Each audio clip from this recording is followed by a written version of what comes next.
বাবার সাথে রাগ করে মা বিকেলে নানার বাড়ি চলে গেলেন। যাওয়ার সময় বাবাকে বললেন, সংসার যেহেতু তোমার, তুমিই চালাও, আমি বাপের বাড়ি গেলাম। বাবাও রাগ দেখিয়ে বললেন, যাও যাও, সারাদিন কি এমন কাম করো, দেহা আছে আমার, এইটুকু আমি দোকানদারির ফাঁকেও করতাম পারুম। আমার দিকে ইশারা করে মা বললেন, রিফাত, তোর বাপে যেন আমারে আনতে না যায়, এই বয়সে আমার বাপের বাড়ি গিয়া নাটক না করলেও চলবো। বাবা আবার ইশারা করে আমাকে বললেন, তোর মা চাইতাছে আমি যাতে পাও দইরা যাওয়া আটকাই, যাইতাম না আনতাম। মা বেরিয়ে গেলেন নানার বাড়ির উদ্দেশ্যে। পাশের গ্রাম, 20 মিনিট লাগে হেঁটে যেতে। মা এর আগেও কয়েকবার রাগ করে নানার বাড়ি গিয়েছেন। পরদিন সকালেই বাবা আনতে যান মাকে। আমি জানি এবারও বাবা কালকেই মাকে আনতে নানার বাড়ি ছুটবেন। আমার বাবা আর মা একজন আরেকজনকে অনেক ভালোবাসেন।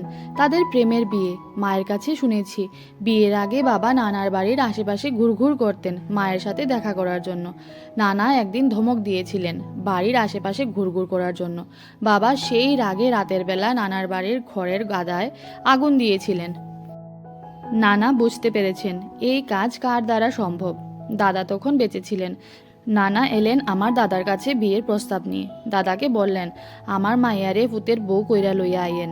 আমনের ফুতে আইজ কুটাফাড়ায় আগুন দিয়া দিছে, 2 দিন পরে আমার বাড়িঘর জ্বালাইয়া দিব।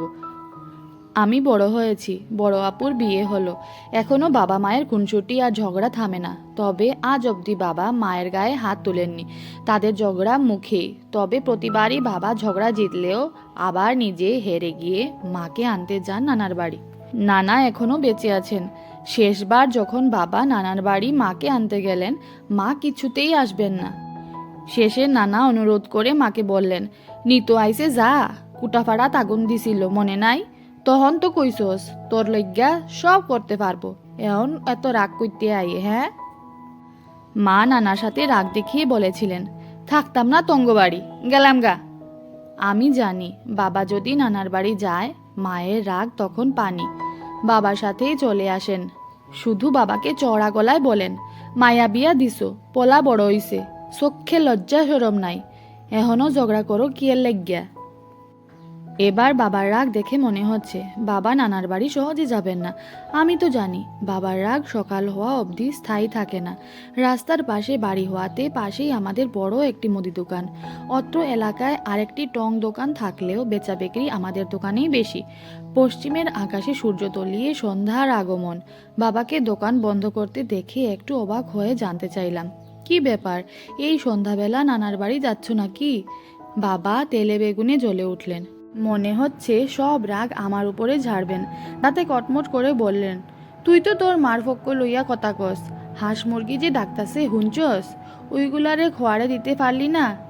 আমি মুখ ফুটে কিছু বলার আগেই বাবা শুরু করলেন, একবার হাঁসের দিকে তাকিয়ে ডাকেন, আয় তৈ তৈ তৈ তৈ আয়।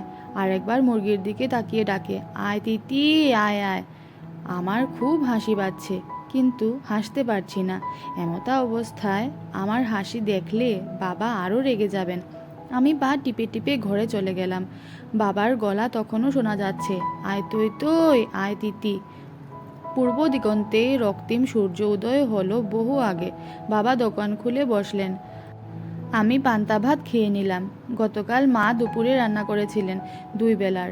মা বাড়িতে না থাকায় রাতে খাননি।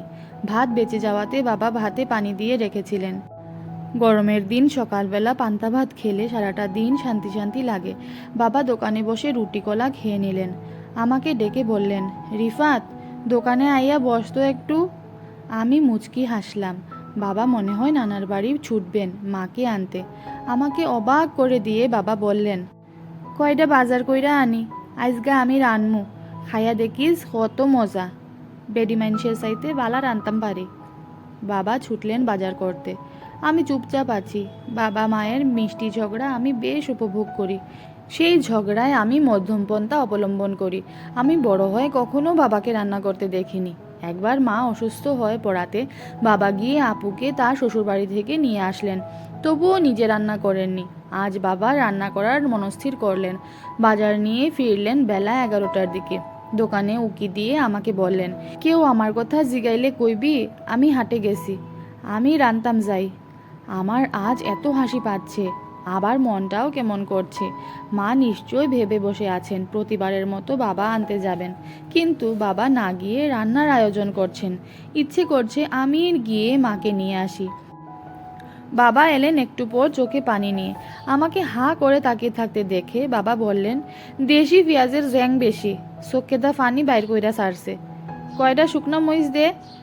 মরিচ বাটা নাই। বাবা থাক এইসব, বহুত হইছে, মারি গিয়া লইয়া আইও। চুপ কর, কইছি না আমি যাইতাম না। প্রত্যেকবার যাই দেখা এইবার আর যাইতাম না। বাবা আবারও ছুটলেন রান্নার উদ্দেশ্যে। আমি দোকান থেকে বের হয়ে ডানে বামে একবার তাকালাম। দুপুরবেলা দোকানে কাস্টমার কম আসে। সূর্য মাথার উপরে, মানুষজন গাছতলায় বসে একটু বাতাসের আশায় গা জোড়ানোর জন্য। বাড়ির সাথেই লাগানো দোকান। আমি রান্নাঘরের বেড়ার ফাঁক দিয়ে উকি দিলাম। বাবা পাটায় শুকনো মরিচ রসুন পিষে চলেছেন। আমাদের দোকানেই মরিচের গুঁড়ো আছে, কিন্তু মা বাটা মশলা ছাড়া কখনো রান্না করেননি। বাবাও সেজন্য মশলা বেটে চলেছেন এক এক করে। দাদা বলতেন, 3 মাথা এক জায়গায় কইরা যে কোনো কাম আজ্ঞায় বেশি। 3 মাথা বলতে দাদা বুঝিয়েছিলেন 2 হাঁটু আর মাথা এমনভাবে বসা 2 হাঁটু মাথার সাথে থাকবে, এই হলো 3 মাথা। এভাবে কাজ করলে কাজের অগ্রগতি হয় বলে দাদার ধারণা ছিল। বাবা 3 মাথা একত্র করে কাজে মনোযোগী হলেন। চুলায় ভাত বসানো, ভাত রান্না করা খুবই সহজ। আমিও রান্না করতে পারি, কিন্তু তরকারিতে মশলার পরিমাণ কতটুকু দরকার তা ঠাউর করতে পারি না। বাবা হঠাৎ চমকে উঠলেন, বসা ছেড়ে উঠলেন। আমি দ্রুত পায়ে দোকানের কাছে চলে গেলাম।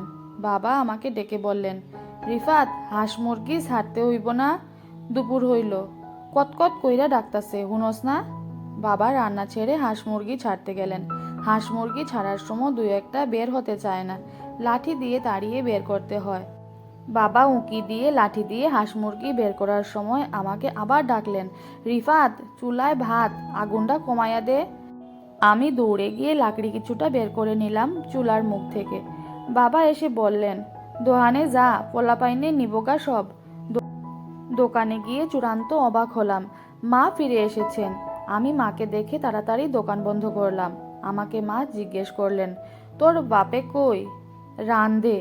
কি কস? হাত পা পুড়ব। মা কথাটুকু বলে রান্নাঘরের দিকে ছুটলেন। আমি মায়ের পিছু পিছু। রান্নাঘরের দরজায় আমি আর মা দাঁড়ানো। চুলা নিভে গেছে। বাবা নিচু হয়ে চুলায় ফু দিচ্ছেন আগুন ধরানোর জন্য। ধোয়া কুণ্ডুলি পাকিয়ে উপরে উঠতে লাগলো। খুক খুক করে 2বার কাশতে গিয়ে বাবার চোখ দরজার দিকে। মাকে দেখে অবাক হলেও তিনি যে খুশি হয়েছেন তা চেহারা দেখলেই বোঝা যায়। হে হে, থাকতে পারছো না? কইছি না আমি এইবার যাইতাম না। কি মনে করছো তোমারে সারা সংসার চলতো না? কি মন চলতাছে হেটা তো দেখতামই পারতাছি। বাইরো এনতিকিয়া, তরকারির দোয়ার গন্ধ কইব। ডাকনাও দেয় নাই। বাবা কিছু না বলে রান্নাঘর থেকে বেরিয়ে আমাকে বললেন, দোয়ান খুললা আইয়া পড়ছস? এন কি সিনেমা চলতাছে? দোয়ান বন্ধ করছি। দেখছস নি তোর মা আইয়া পড়ছে। কইছি না এইবার যাইতাম না আনতাম। মা রান্নাঘর থেকে বললেন, আমি না এলে খুশি আইছিলা, আরেক বেটি বাইতানার শখ আছিল। প্রত্যেকবার আনতে যাও, এইবার গেছো না, মনে করছি বাড়িত অসুখ বিসুখ হইল নি, হের লাগেও আইছি। এখন তো দেখছো অসুখ বিসুখ নাই, এবার যাওগা। পোলারে ঘাস খাওয়াইতা, যাইতাম না আমি, এইটা আমার সংসার, তুমি যাওগা। হুঞ্চসনি রিফাত, কালকা কইছে আমার সংসার আমারে দিয়া গেছে গা, আজগা কি কয়? আমি এবার মুখ খুললাম, বললাম, কি শুরু করছো তোমরা? এইবার কইলাম আমি জামুগা, পরে শান্তিতে থাইও দুজনে, পরে হারা দিন কাইজা লাগো। এবার দুজনের মুখেই তালা, কেউ কোনো কথা বলছে না। আমি রাস্তার দিকে বেরিয়ে গেছি। দুজনে ঝগড়া করে একটা দিনও থাকতে পারে না, তবুও খুনসুটি লেগেই থাকে। আমার কোনো প্রেম ভালোবাসার মানুষ নেই, ভয় লাগে। বাবা রান্না করার সাহস করেছেন আজকে, কিন্তু আমি তো রান্নাও পারি না। বিয়ের আগে রান্না শেখাটা জরুরি, অন্তত ঝগড়া লাগলে না খেয়ে থাকতে হবে না।